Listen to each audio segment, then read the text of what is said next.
There's no surprises. What happened last night was blue states and blue cities voted blue. No one should read too much into last night's election results. I think that when we go into next year in the midterms, we're very bullish about the outcome. We have an extraordinary record to run on. Let's watch a couple clips of MAGA Mike Johnson as the Trump-led government shutdown is now the longest in history, breaking Trump's previous record in his first term. So if you can, leave us a like on the video. It helps us out a ton. We're trying to get to 30,000 subscribers, and let's just hop right into the takedown. I think that when we go into next year in the midterms, we're very bullish about the outcome. We have an extraordinary record to run on. You mentioned, Leader Scalise mentioned sort of what we call the split screen here.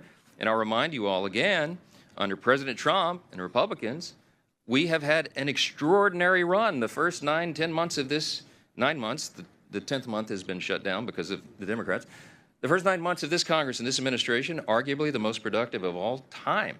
We cut taxes, cut regulations, cut waste, fraud, and abuse in government. There's absolutely no shot he can take himself serious saying something like this after Democrats just clean swept all the big elections this week. Their record was what? To cut waste, fraud, and abuse, only to have Doge fall 99.7% short of that goal and Elon to leave the government in disgrace. But with our personal sensitive data, gotta love that, MAGA, the largest Medicaid cut in history, resulting in 15 million Americans who will lose healthcare, major cuts to food stamps with 3 million projected to lose them as well, unprecedented cuts to medical and scientific research, the military in the streets of American cities, veterans, children, the elderly, all citizens being detained, harassed, and more by ICE. We have the ICE agent who slammed a woman to the ground, an ICE agent who pointed a gun in a veteran's face and said, bang, bang, you're dead, liberal. Like we had what? Stock market collapse a few months ago. Inflation is increasing. Grocery prices are up 3.2%.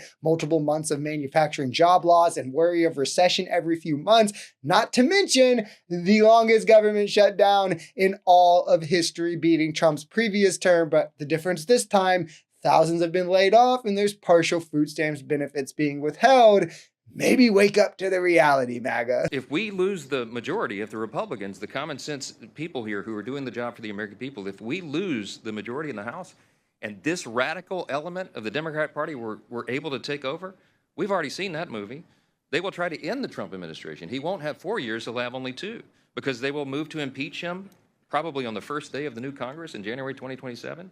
And they will try to systematically unwind all the important reforms that we've done for the American people. Here's how you can know Republican logic is such bullshit that they don't even believe it themselves. They were just whining about Biden's preemptive pardons that he gave them on the grounds that Trump would weaponize the DOJ, with their reason being, well, if they did nothing wrong, then they don't need the pardons. Well, here they are saying, oh, well, if Democrats get the majority, they'll go after Trump. Well, shouldn't their position then be if Trump did nothing wrong, then why should it matter? Why has it changed? It's almost like they never believed that. It's also rich coming from them, considering they moved, I think, 16 impeachment resolutions against Biden and spent their entire majority in his administration investigating him and his family. Like, this smells as if it's complete projection. There's no surprises. What happened last night was blue states and blue cities voted blue.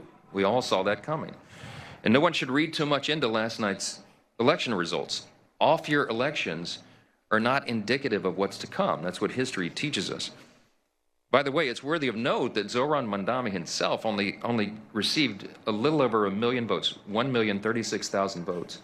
There are 8.3 million residents in New York City. 8.5 million actually is the number, I think.